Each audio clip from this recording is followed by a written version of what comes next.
Merci. L'Europe préfère délocaliser des policiers plutôt que de relocaliser des réfugiés. Cette phrase d'une ONG européenne résume le sommet de mars dernier. Les hotspots sont devenus des camps d'enfermement.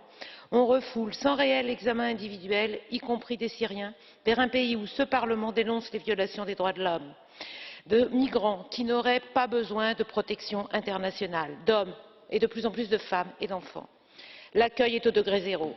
Le rapporteur spécial des Nations Unies sur les droits des migrants nous dit que l'accord, plutôt que de sauver des vies, va les mettre en danger. Le HCR considère que cet accord est contraire au droit international et refuse de participer à sa mise en œuvre, comme nombre d'ONG. Et vous osez parler de respect de la dignité humaine. Que dire de plus, sinon que j'ai honte? Honte d'être européenne et de voir des valeurs comme le droit d'asile foulées aux pieds parce que les dirigeants européens refusent d'affronter l'opinion publique. C'est ainsi que l'on alimente le populisme. Les réalistes sont ceux qui regardent le monde tel qu'il est et cherchent des solutions concrètes, oui comme les voies légales, oui comme un vrai droit d'asile européen, et qui ne laissent pas mourir des gens en Méditerranée.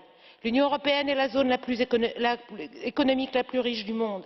Elle doit faire preuve de solidarité à la hauteur de la crise humanitaire que traverse notre planète.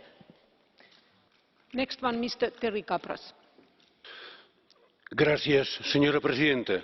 I am speaking on behalf of the IFA group, very much concerned about the deal with Turkey.